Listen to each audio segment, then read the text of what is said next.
Good morning. Good morning. Welcome and welcome back to Bookeemonsters. My name is PK. It is Monday again, Monday, August the 4th. We're here to look at the new releases in mysteries that have been published this week. And on Mondays, we look at the cozy mysteries. Quick announcements. I don't have any sprints tonight. Our next sprints are tomorrow night, Tuesday night at 8 p.m. Eastern. They go for 2.5 hours. We do sprints every Tuesday and Thursday evenings and Saturday afternoons at 3 p.m. Eastern. So a total of 10 hours of sprinting pleasure. Hope you had a good weekend. Mine was okay. I've completed 2 books so far in August, which is amazing. So I hope to keep that ball rolling. Let us see what is going on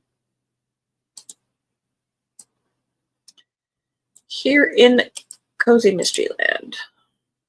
Donna Andrews has a new one. For Duck's Sake by Donna Andrews, book number 37 of 38. She has another one already lined up in the Meg Langslow series. Meg is in the backyard of the house her brother Rob Delaney and their new baby have moved into, supervising some workmen who are using a bulldozer to start digging out a duck pond. She wants to get away from her own house, which has become the staging site for Caerphilly's first Mutt March, which will be held the next day. Meg thinks it will be more peaceful at Rob's house, and it is, until the bulldozers uncover a skeleton whose skull has a hole and a bullet rattling around inside. Meanwhile, sorry about that, Chief Burke begins searching the police records to see if he can identify any missing persons who would fit the bill. He doesn't turn down Meg's offer to help him with his identification efforts, and she begins looking in the library and talking to old-timers. She's all the more eager to help because Iris Rafferty, who sold the house to Rob and Delaney and still lives in the mother-in-law suite, disappears the morning after the finding of the body. Does her disappearance have anything to do with finding the body? Was it voluntary, or was she kidnapped, possibly by the prowlers who were spotted lurking around the half-finished duck pond at night? Or do the prowlers have sinister designs on one or more of the dogs who will be marching in the parade?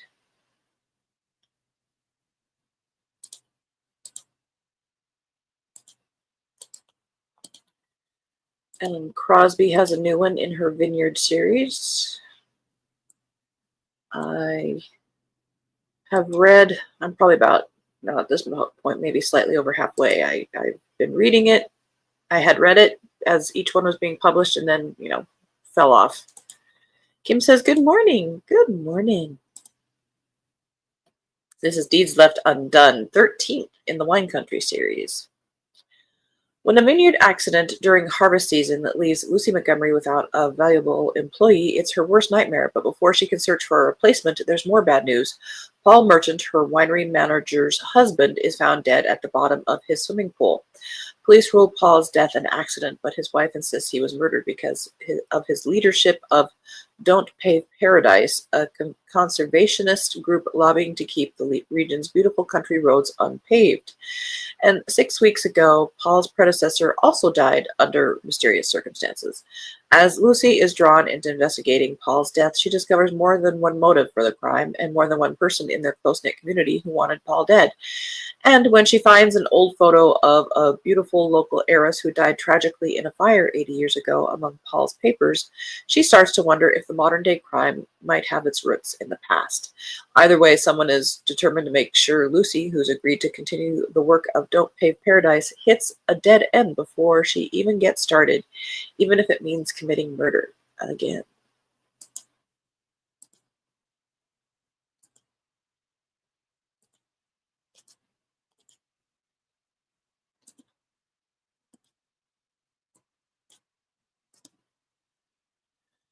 Deadly Nectar by Cassie Rush, 5th in the Eastwold by the Sea Cozy Mystery Series.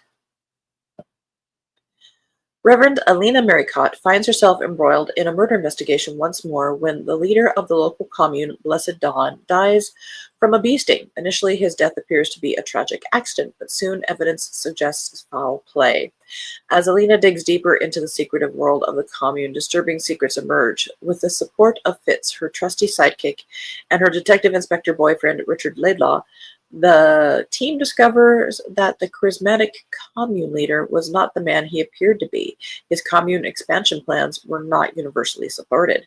When another body turns up, Alina realizes she must unravel the tangled web of relationships and reveal the commune's dark past before the murderer can strike again. With her penchant for stumbling over bodies and her determination to see justice done, Alina slots the last pieces of the jigsaw together and identifies the culprit, but not before putting herself in grave danger.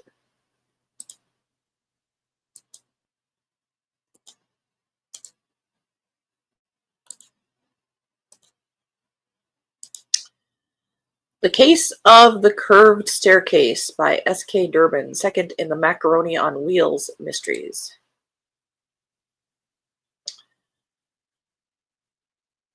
Staircases can be fatal, especially on Halloween. After catering a surprise birthday party on the evening of October 30th, Tirza returns to the scene of the celebration on the following morning.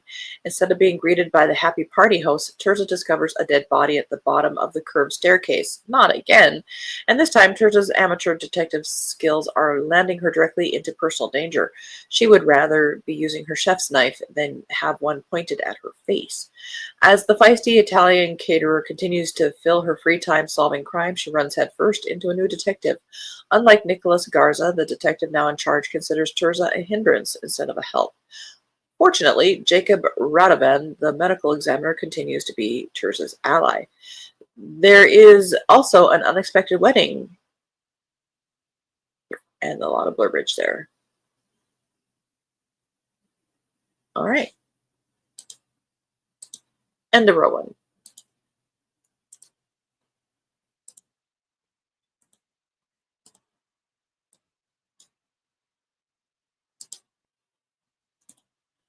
Dies and Deadbeats by Rami James. Fourth in the Sadie Sexton Hoochville mystery. Trouble is blowing up all over Hoochville. In the aftermath of the Founders Day parade explosion, weird things keep happening that parallel events in Dina Marie's new unpublished whodunit. Coincidence? Sadie doesn't think so. And when a body turns up in the storage shed at River Rat's Tavern, all eyes are on Dina Marie as the source of all of the shenanigans.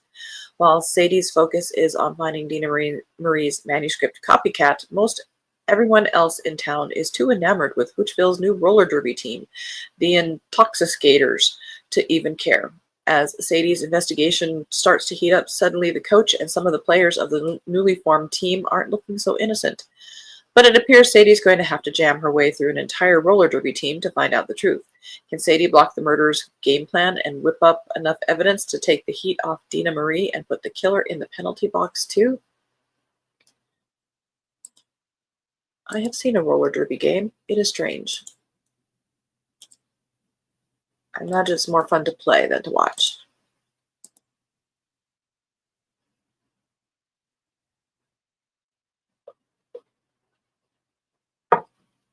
Murder Haunts a Writer by Christine Fox. It's in a series, but it doesn't say how many. The car at the bottom of the cliff was the driver's throat cut, a dead woman upside down in the servants' stairwell. Riley's first convention isn't going like she hoped. Riley is beginning to think her resort is a murder magnet. They haven't even opened officially, and she's been involved in 3 murders. For her first convention, she picks a group of travel writers. What can be more innocent than travel writers? Not best-selling authors, no groupies, just writers who write about what they see. Riley's heart sinks when she meets Winifred Moore, her husband, and her husband's cousin, a tall, willowy blonde who's obviously much more than Pomfret Moore's cousin. When the wrong woman's body is discovered hanging upside down during a costume ball, when the police arrest Pomfret, Riley can breathe again until the next body turns up. Sentence structure-wise, those things don't make sense. Suddenly, the conference is haunted by diabolical murders. Oh my God. This needs editing. Who will stop at nothing to achieve his or her ends? Can Riley find the killer and write finished to this writer's reign of terror?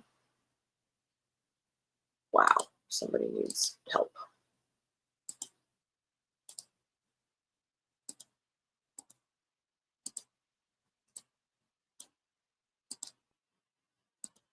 Next to Nothing by Lily Harper Hart. 18th in a supernatural speakeasy cozy mystery. Ophelia Archer thought she'd faced off with every paranormal enemy known to man. She was wrong. She's about to fight something even bigger than she ever imagined. The weird thing is the packaging is somewhat smaller.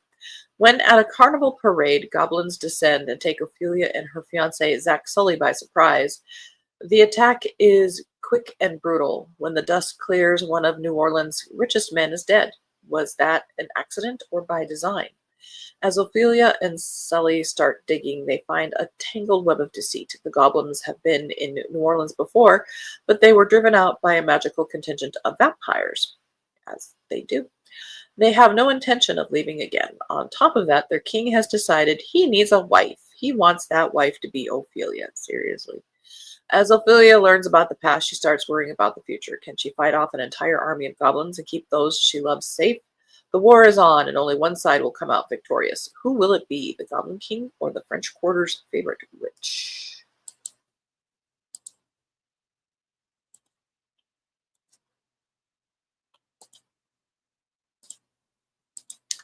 So Far, So Good by Eliza Levine.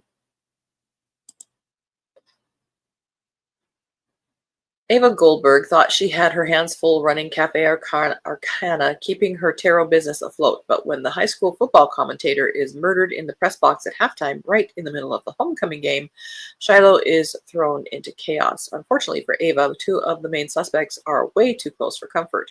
Her ex-husband and the guy she's maybe sort of dating. The last thing she wants is to get involved, but when small-town gossip turns into full-blown scandal, Ava knows she has to step in before someone gets hurt and her new life unravels faster than a crocheted yarmulke.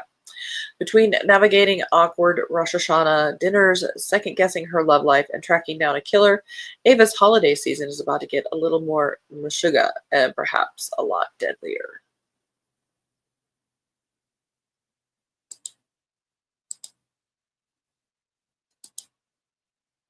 And the row two.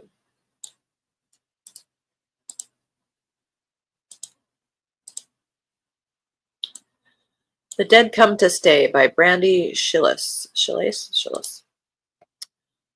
Joe Jones can't seem to catch a break. Trading in city life for the cozy, peaceful hills of North Yorkshire to take over her family estate should have been a chance for a fresh start. Instead, she's been driven further into the past than she thought possible, and not just her own. The estate property is littered with traces of ancestors that Joe never knew existed, including the mysterious woman in a half-destroyed painting, and hints about Joe's late uncle, who may hold the key to her cryptic family history. Then there's the gossipy town politics Joe must constantly navigate as a neurodivergent transplanted American, and of course the whole murder business. When prickly town detective James McAdams discovers a body in the moors just coincidentally ties to Joe Jones, they're forced to team up on the case. The clues will lead them into the wealthiest locales of Yorkshire, from sparkling glass hotels to luxury property sites to elite country clubs. But below the glittering surfaces, Joe and McAdams discover darker schemes brewing. Local teens, many of them international refugees, are disappearing left and right, and each case is somehow linked to a shady architectural firm, which also happened to employ the dead man from the Moorside ditch. What begins as bizarre murder case quickly plunges them both into the black market world of rare artifacts and antique trading, and a murderer who will do anything to cover it up.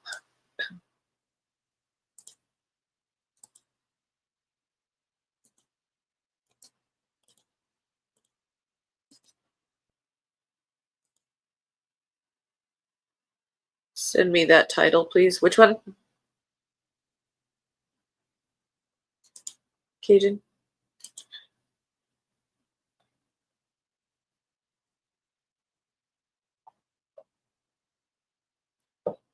Sorry, I wasn't looking. Home Sweet Homicide by Rosalie Spielman. 5th in the Hometown Mysteries. Retired Army Lieutenant Colonel Tessa Treslow never thought that she'd be attending the wedding of her first love, Joe Erickson, but that's exactly where she finds herself. Even worse, his fiancé has asked her to be the maid of honor. But in the days leading up to the wedding, it becomes clear why Jesse St. John asked Tessa to stand with her, and it's not just her military-style organization. between a meddling best frenemy who's doing her best to sabotage the wedding and an ex-husband falling, or maybe tossed to his death. Tessa's investigative skills are once again put to the test. The suspicious death of one of Jesse's ex-husband is one thing, but when ex-husband number 2 is also found dead, theories are tossed around like a bride's bouquet. In order to help the wedding stay on track, Tessa needs to calm the bride, combat the frenemy, and make sure the flowers arrive, all while keeping sane.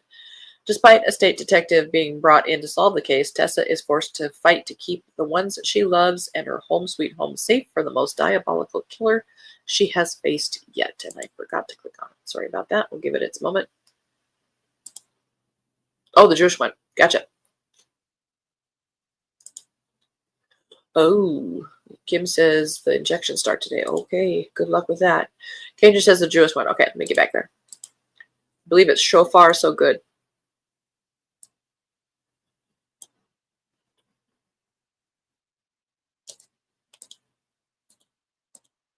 Yep, so far so good. The first book is A Deck Stacked for Murder. Yeah, it's an interesting combination of Jewish and tarot and cafe. All kinds of things mixed up in there. But yeah, that one kind of caught my attention too.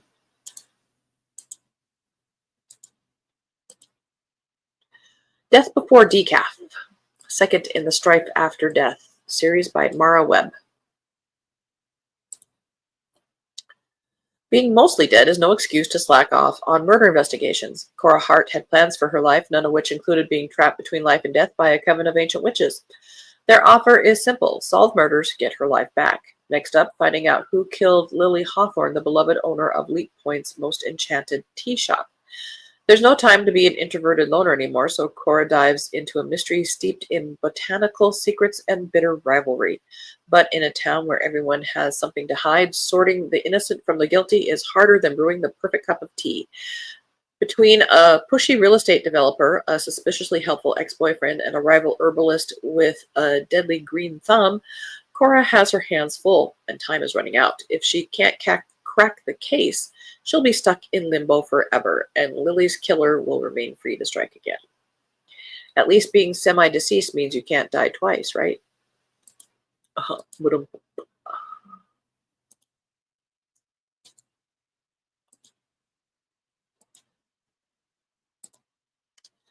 Murder on an Italian Island by T.A. Williams, 12th in the Armstrong and Oscar Cozy Mysteries. Oh my, lots of writing here. When private investigator Dan Armstrong and his girlfriend Anna are invited to the gorgeous island of Elba for a much-needed break, he jumps at the chance. The thought of sun-drenched shores makes Dan promise Anna he won't play detective for a whole week. Their luxurious hotel with its wonderful food and picturesque seaside views seems the perfect escape, especially with Dan's best friend Virgilio and his wife joining them, but the calm shatters with a sinister encounter and a sudden suspicious death. Virgilio's, I'm saying that so wrong, past connection to the victim casts a long shadow, pulling Dan into a decades-old case. But beneath Elba's beauty lies secrets and resentments. The victim was universally hated, but was his death the result of foul play or just a tragic accident? With his faithful canine companion Oscar, Dan must unravel the island's mysteries, a task that soon takes a decidedly personal and unsettling turn. End of that row.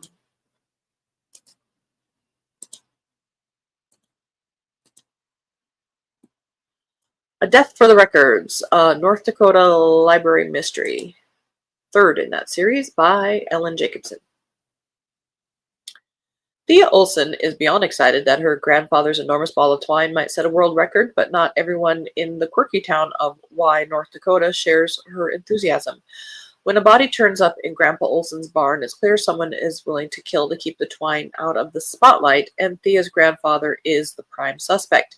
Determined to clear his name, Thea begins her own investigation with some unexpected help from a magical chameleon who resides at the town's library. But the closer she gets to the truth, the more secrets she uncovers. Can Thea catch the killer before another life unravels? Can they not just solve the crime, Why do they have to throw in all these quirky things? All right, end of rant. But there's a magical chameleon, really. Pleats and Poison, third in the Dress Designer Cozy Mystery Series by Lucinda Race. Hosting Thanksgiving dinner for 7 guests and 1 ghost is all in a day's work for Claudia Grant. Between whipping up her famous mac and cheese and debuting her boutique's latest fall fashion, Claudia's ready to impress her visiting mom and stylish grandmother. Her cozy coastal town of Drake's Bay is the perfect backdrop for family, food, and fresh starts, especially when Graham falls in love with a pleated skirt and sweater ensemble from Claudia's shop. But when a spilled glass of orange juice leads to a shocking discovery, a guest at the neighboring Whistler's Inn is found dead, and the very same pleated skirt wrapped around her neck, Claudia's holiday cheer unravels fast. Now, with her best friend Beth and a ghostly sidekick in tow, Claudia must piece together a tangled mystery before the killer skips town, and before the secrets hidden in the folds come back to haunt them all. She'd rather be sewing hemlines than following clues, but Claudia can't stitch together the truth in time. If she can't, someone else might be the next to check out permanently.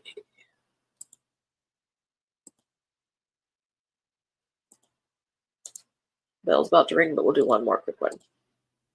Back in the Flame by Sky Sullivan, 6th in the Witches of Hellforge Hatchery.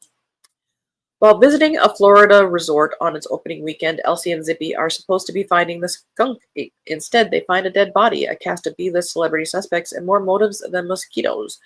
With the resort owner-manager eager to sweep everything under the rug, they've got to figure out the murderer's devious trick and find the evidence to lock them up for good. Meanwhile, back in Mount Hellforge, Lulubelle Pippensworth, a.k.a. the Widow Simon, is holding down the fort at Flame Farms. Moonbeam is having a dispute with the Fairy Condominium Homeowners Association, but it's nothing she can't handle. Until one day, a shadow blots out the sky and the whole town falls under the cruel spell of the Obsidian Covenant. Their only hope is Elsie, but she's in Florida. Will she return in time to save the town, or will she walk unsuspectingly into their trap?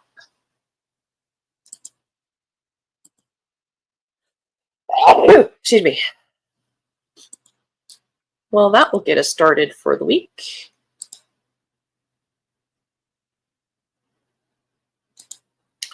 Probably come home and sleep. That's probably a very good idea. Have some, have a snack or a meal, and just rest. See how it's affecting. Why is there like verbiage behind there? Alrighty, so our next morning show is Wednesday. We'll be looking at crime fiction and thrillers, and then on Friday we will wrap up with the rest of these cozy mysteries. Hope you have a good and safe Monday. Next sprints are tomorrow night at 8 p.m. Eastern. I think Kim said it was stormy tonight for sprints if you want to do anything tonight. I appreciate you guys. Thank you so much. Hope you are... Kim, be well. Take care of yourself. Cajun, have a good day at work. And as the banner says here, don't be a bookworm, be a bookie monster. Nom nom nom. Have a good day. God bless.